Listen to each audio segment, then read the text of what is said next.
मोहन भागवत साहब ने कोई ऐसी बात नहीं की जो सच्चाई नहीं है।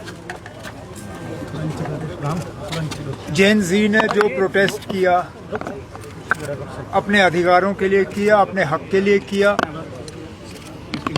उनकी एक भी बात जो है मुल्क के खिलाफ नहीं थी। मुल्क की हुकूमत के खिलाफ जरूर, लेकिन मुल्क के खिलाफ नहीं। और अच्छी बात यह है कि मोहन भागवत साहब ने ये फर्क जो है इसको मान लिया। हुकूमत की मुखालफत करना देश की मुखालफत करना नहीं है।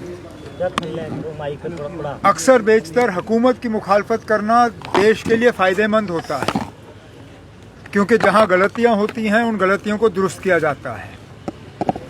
नीट का जो प्रोसेस रहा, नीट में जो धांधलियां रहीं, नीट में जिस तरह किसी को उसके लिए जिम्मेदार ठहराना था, इस आंदोलन से वो हुआ।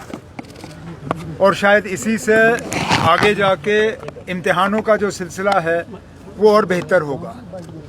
तो ये मुल्क के फ़ायदे की बात थी। और अब इसके बाद जो मोहन भागवत साहब का जो बयान है, इसके बाद जो बच्चों के साथ हाथापाई हो रही है, जो उनके खिलाफ केसें हो रही हैं, जो सोशल मीडिया पे उनको तंग किया जा रहा है, जहां उन्हें तंग नहीं किया जा रहा है वहां उनके रिश्तेदारों के साथ जो है कहीं कुछ जगहों पे पुलिस जो है बुलाने का काम कर रही है। मुझे लगता है ये सारा सिलसिला रुक जाना चाहिए। इन बच्चों ने मुल्क के खिलाफ कुछ नहीं किया और ये जो कार्रवाइयाँ उनके खिलाफ चल रही हैं, ये कार्रवाइयाँ रुकनी चाहिए। 14 दिनों से जो स्टूडेंट्स हैं वो प्रोटेस्ट कर रहे हैं, वहाँ पर भी एग्जाम में जो इरेगुलरिटी हुई है उसको लेकर अब वो झारखंड की हुकूमत तक है।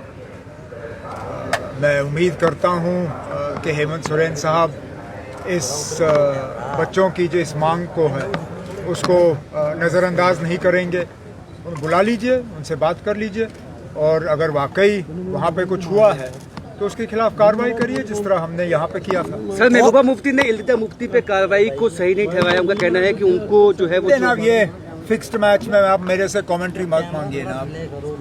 वो बनता है कि बाद उनकी छवि इतनी कमज़ोर हो गई थी, अब अपने जो उनके माई बाप हैं, ये पार्टी अपने आप उभर के नहीं आई, इसको एजेंसियों ने बनाया है।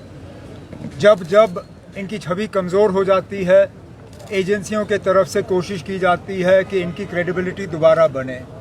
अब मुझे बताइए ना, अब इल्तिजा मुफ्ती क्या 5 साल की बच्ची है कि वो किसी को जो है चक मारेगी? ये तो ना अब 5 साल का बच्चा भी जानता है ना अब कि किसी को इस तरह बाइट नहीं करते। अब ये फिक्स्ड मैच और ये खामखा का लोगों को बेवकूफ़ बनाना, ये सिर्फ और सिर्फ वो बनता है जो है उसको भुलाने की कोशिश की जा रही है। और बदकिस्मती से पीडीपी के साथ ये बनता ही बनता है। How do you see the situation in POJK, because they had been blaming India for the rigged elections in Jammu and Kashmir?